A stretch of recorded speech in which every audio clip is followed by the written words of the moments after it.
Kannada dictation words, Kannada dictation for beginners. ಅಮಲ್ದಾರ್,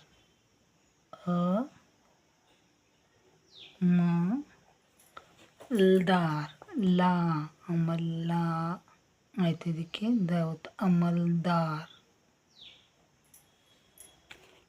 ಇಲ್ಲಿ ಸ್ವರದಲ್ಲಿ ಕೊನೆಯಲ್ಲಿ ಸ್ವರ ಉಚ್ಚಾರ ಆ ಇರೋದ್ರಿಂದ ಇದನ್ನು ತಲೆಕಟ್ಟಿನ ಇದನ್ನು ಈ ಥರ ರೀತಿ ಇಳಿಸ್ಬೇಕು ನೋಡು. ಅಮಲ್ದಾರ್, ಆ ದ ಅಂತ ಉಂಟಲ್ಲ ಅದರಿಂದ ಈ ಥರ ಇರಬೇಕು. ನೆಕ್ಸ್ಟ್ ಆ ಖೈರು, ಇದು ಅ ಆಯಿತು. ಆ ಖೈ ಮಹಾಪ್ರಾಣಾಕ್ಷರ, ಇದು ಖೇ, ಖೈ ಬರಿಬೇಕಾದ್ರೆ 50. ಆ ಖೈ ರು, ರ ಕೊಂಬು, ಇದು ಕೊಂಬು, ದಿಸ್ ಇಸ್ ಕಾಲ್ಡ್ ಕೊಂಬು. ಆ ಖೈರು.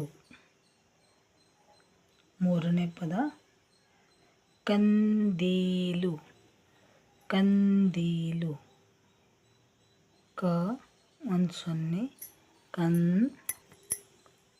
ದಿ ಗುಡಿಸಿನ ದೀರ್ಘ, ಇದು ದಿ ಕಂದಿ ಆಯಿತು. ಇದನ್ನು ದಿ ಮಾಡಬೇಕಾದ್ರೆ ದೀರ್ಘ. ಕಂದೀಲು, ಲ ಕೊಂಬು ಲು.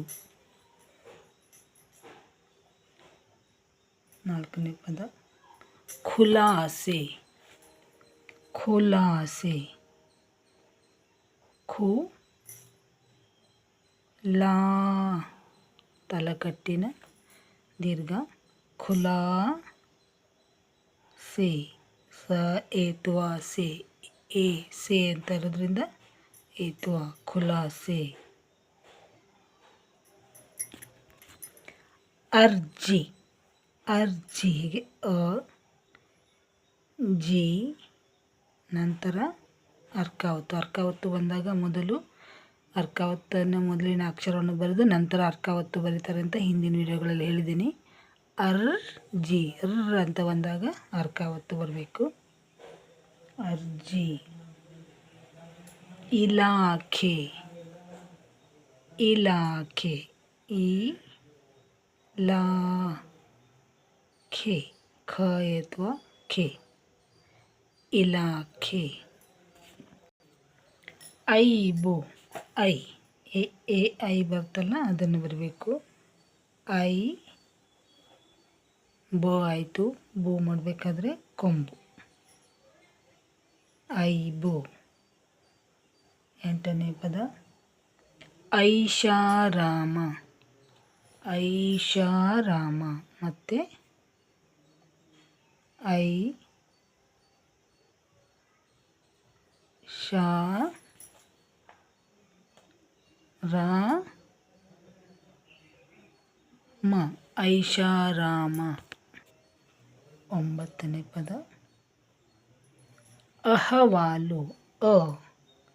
ಭಾಳಷ್ಟು ಮಕ್ಕಳು ಅ ಮತ್ತು ಹಗೆ ವ್ಯತ್ಯಾಸ ಸರಿಯಾಗಿ ನೋಡಲ್ಲ. ಅ ಬಂದಾಗ ಹ ಹೇಳ್ತಾರೆ, ಹ ಬಂದಾಗ ಅ ಹೇಳ್ತಾರೆ. ಇದು ಅ ಹ, ವಾ ಲು, ಲಾ ಕೊಂಬು ಲು, ಅಹವಾಲು.